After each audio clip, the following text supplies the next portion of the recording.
Hello friends, कैसे हैं आप। दोस्तों, आज मैं जो कहानी आपसे शेयर करने जा रहा हूँ उसका टाइटल है अमावस्या का मैदान। दोस्तों, अंत तक जुड़े रहिए हमारी कहानी में हमारे साथ, क्योंकि इस कहानी में बहुत सारे हॉरर टर्न्स हैं और आपको ये बहुत यूनिक कहानी लगेगी। दोस्तों, ये है देशी हॉरर पॉडकास्ट। स्वागत है आपका। आइए शुरू करते हैं।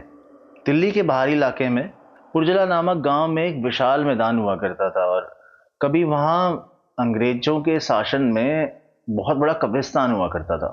अब जैसे जैसे वक्त बीता, कब्रें तो मिट्टी में समा गई और जमीन वहां की हो गई वीरान। और अब आज के ज़माने में नए ज़माने के एक बिजनेस टाइकून राजदीप ग्रेवाल ने इस ज़मीन पर एक आधुनिक क्रिकेट स्टेडियम बनाने की ठानी। उसका नाम रखा पुरजला इंटरनेशनल क्रिकेट ग्राउंड। लोग इससे बहुत खुश थे, क्योंकि इससे टूरिज्म भी बढ़ेगा, रोजगार भी बढ़ेगा और वहाँ के लोगों को पैसा जनरेट होगा। लेकिन वहीं जो गांव के जो बुजुर्ग थे, उनको पता था इसका पास्ट, इसलिए वो चेतावनी देते रहे कि ये मृत मिट्टी है और इसमें आत्माएं सो रही हैं, उन्हें चैन से सोने दो, जगाओ मत।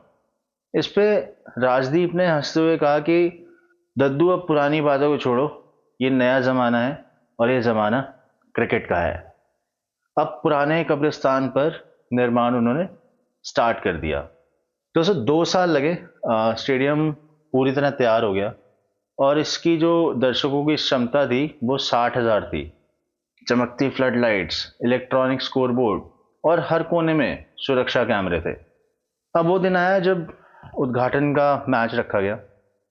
ये मैच था इंडिया वर्सेस इंग्लैंड, और वो भी अमावस्या की रात पर, डे नाइट मैच।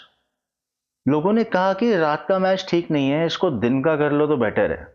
लेकिन आयोजकों ने सोचा कि ये रेटिंग्स और एडवांस टेक्नोलॉजी दिखाने का मौका है, क्यों ना हम रात का रखें।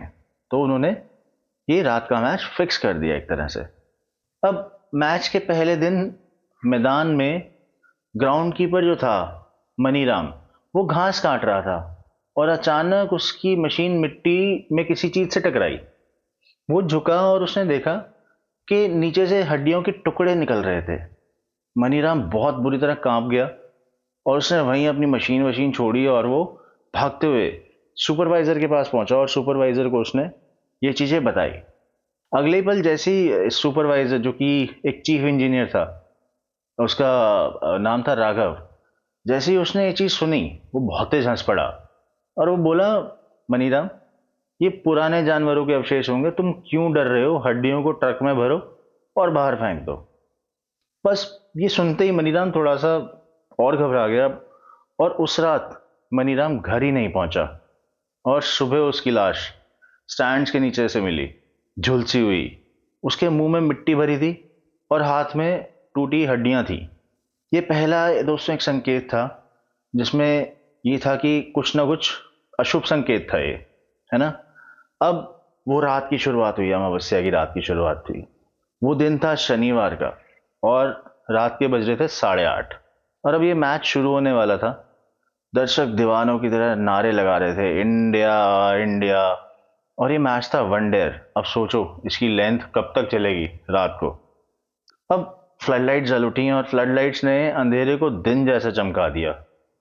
पिच पर कप्तान आर्यन, जो इंडिया ने टॉस जीत लिया, टॉस जीत के बल्लेबाजी करी और पिच पे कप्तान आर्यन आए बल्लेबाजी करने के लिए।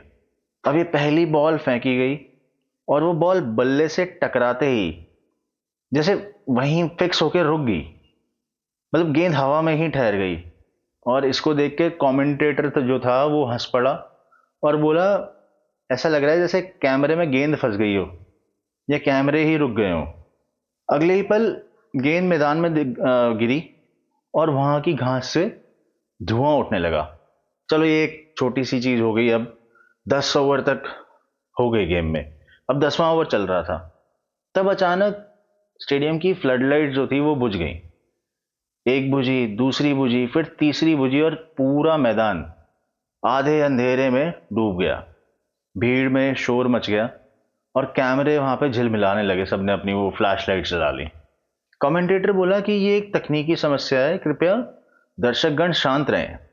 पर जो ये हुआ था ना, वो तकनीक की गड़बड़ नहीं थी, नीचे पिच के ठीक बीचों बीच मिट्टी फटने लगी, जैसे किसी ने नीचे भीतर से बहुत तेज मुक्का मारा हो, और उसी फटी जगह से धुंधली आकृतियां उठने लगी। लंबे कद, सफेद वर्दियों में, आंखें जलती सी लाल। आर्यन वहीं था और आर्यन ने इसको देख के पीछे हटा और उसने देखा कि सामने कोई खिलाड़ी नहीं बल्कि धुएं से बनी आकृतियां बल्ला और गेंद दोनों को पकड़े खड़ी थीं। अगली गेंद हवा में तैरती हुई सीधा विकेट्स को तोड़ गई, मतलब उन्हीं आकृतियों ने वो कराई। इसको देख के अंपायर सबसे पहले डर से भागा और उसके कान में आवाज गूंजी, आवर लैंड, आवर गेम। अब दर्शकों ने भी इसे देखा और दर्शकों ने समझा ये कोई स्पेशल इफेक्ट है। लेकिन कुछ ही मिनटों बाद जब ऊपर वाले स्टैंड्स में चीख सुनाई दी, तब सब कुछ बदल गया। अब ई ब्लॉक में बैठे दर्शक दौड़ने की कोशिश कर रहे थे। एक औरत की गर्दन अचानक खिंच गई और उसके बाल हवा में लटकते रहे। अब इसको देखकर पुलिसकर्मी अंदर भागे, मगर जैसे ही उन्होंने मैदान पार किया, उनकी टॉर्च अपने आप फट पड़ी। सभी मोबाइल और कैमरे अपने आप बंद हो गए, जैसे किसी ने बिजली को निगल सा लिया हो। कैप्टन आर्यन ने देखा कि भूतों की आंखों से काले धुएं की धार निकल रही थी, जो दर्शकों की ओर जा रही थी। और हर बार जब कोई इंसान गिरता तो उसके चेहरे थोड़े ज्यादा साफ हो जाते, जैसे वो भाप पीकर वो तृप्त हो गए हों। अब मैदान की घास खून जैसी गीली दिखाई दे रही थी और कमेंटेटर बॉक्स से किसी ने घबराते हुए बोला कि बिग गेट्स बंद है, कोई बाहर नहीं जा सकता।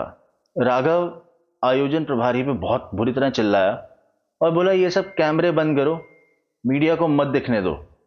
लेकिन कैमरे फिर अपने आप चालू हो गए और हर स्क्रीन पर बस वही लिखा था, we thirst again.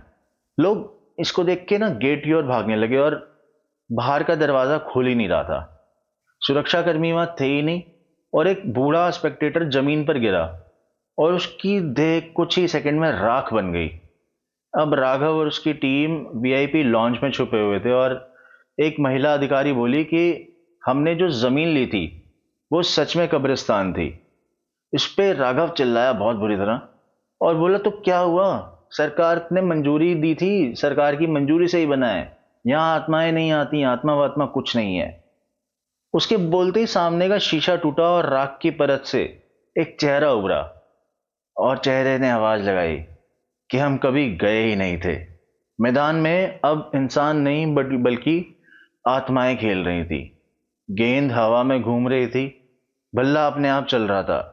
Her shot के साथ दर्शकों की और ज्यादा आत्माएं निकलती और इस पे आर्यन ने खुद को बैक स्टेज की तरफ खींचा और रास्ते में उसने फटी मिट्टी में देखा कि मनीराम की लाश जमीन से झांक रही थी और उसके मुंह से आवाज आई, बोल्ड आउट।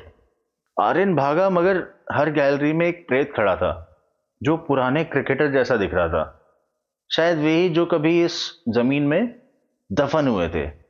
उसी समय धार्मिक गुरु पंडित नंद हेलीकॉप्टर से वहां पहुंचे।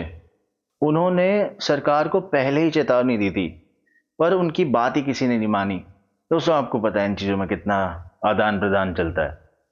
तब उन्होंने माइक से कहा कि ये आत्माएं खेल में नहीं, खून में संतुष्टि ढूंढ रही हैं। अमावस्या की रात इन्हें शक्ति देती है और तुम्हारी चीखें इन्हें खुराक देती हैं। और उन्होंने वहीं पे बीचों बीच मंत्रोच्चार शुरू कर दिया, ओम अपवित्र पवित्रो वा।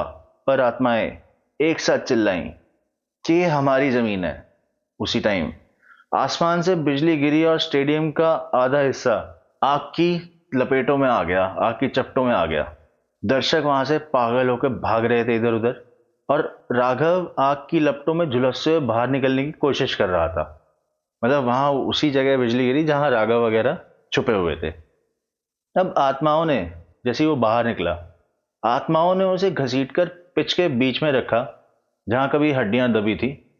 वहां से मिट्टी उठी और उसकी देह को अंदर खींच लिया। उसकी चीख हवा में गूंजती रही, मुझे माफ कर दो, मुझे माफ कर दो। लेकिन उन्होंने उसे माफ नहीं किया। अब भीड़ भी आधी मर चुकी थी। स्क्रीन पर स्कोर चल रहा था, सोल्स 60,000 बाय 60,000। दोस्तों कैसा रहा होगा ये रात का मंजर। अब सुबह पुलिस आई, लेकिन अंदर सिर्फ राख और धुआं था। नाक से मिट्टी की गंध आ रही थी, मगर वहां कोई शव ही नहीं था। सिर्फ स्टेडियम की दीवार पर अंग्रेजी में एक शब्द लिखा मिला, मैच ओवर। सरकार ने फिर उस जगह को सील कर दिया और मीडिया ने इसे पुरजला त्रासदी कहा। पर आज भी अमावस्या की रात को आप जब स्टेडियम नंबर 13 के पास जाते हैं तो भीतर से हल्की सी आवाज सुनाई देती है, नेक्स्ट इनिंग्स बिगिन। दोस्तों कैसी लगी आपको आज की ये स्टोरी? थी ना भयावह? कैसा रहा होगा वो मंजर, कैसा रहा होगा वो स्टेडियम, और कैसी रही होगी वो रात? दोस्तों अगर आपको स्टोरी अच्छी लगी तो एक कमेंट करके हमें ज़रूर बताएं, और एक लाइक तो बनता है। और हमारे चैनल देसी हॉरर पॉडकास्ट को आज ही सब्सक्राइब करें। Thank you friends.